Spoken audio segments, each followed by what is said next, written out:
จ้ายังไม่นอนทำไมเจ้าถึงยังไม่นอนลูก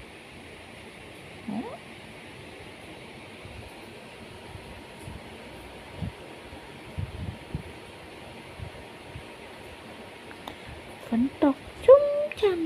ำเจ้ายังไม่นอนเจ้านอนไปตั้งแต่บ่ายสามแล้วฮะฝนตกพายุลมแรงเจ้าตื่นมาตกใจแม่ก็เลยอุ้มเจ้ามาห่มผ้า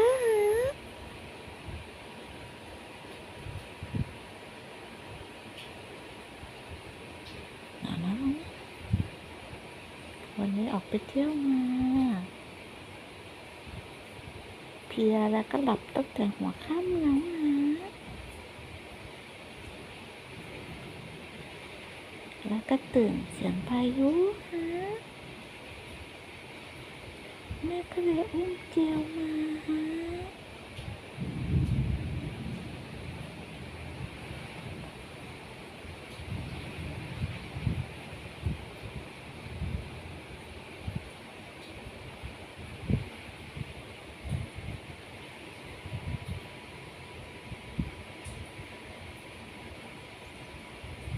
อุ้มเจียวมานอนห่มผ้าด้วย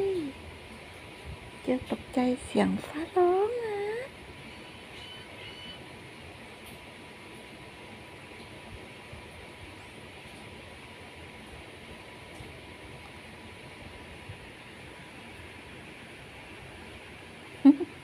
เดี๋ยวเจียวนอนเล่นกับแม่แป๊บนึง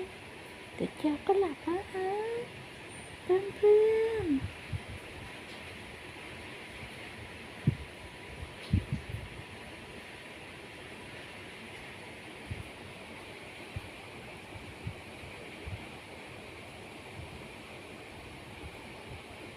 น้องก็ชอบอุ่นๆค่ะน้องก็ไม่ชอบอากาศนะลูกแต่เจียวชอบอุ่นๆนอนห่มผ้าก็ดีไหนที่นอนเจียวอยู่ไหนลูกไหนที่นอนเจียวอยู่ไหนที่นอนเจียวอยู่ตรงนี้แต่ทำไมไม่นอนที่นอนตัวเองอะลูก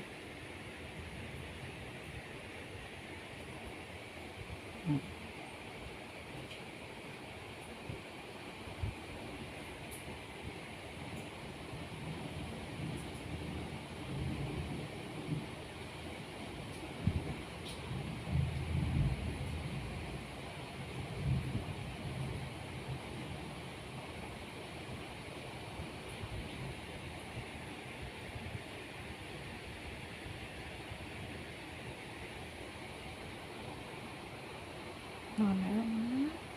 ทุกไนท์ไก่เจียว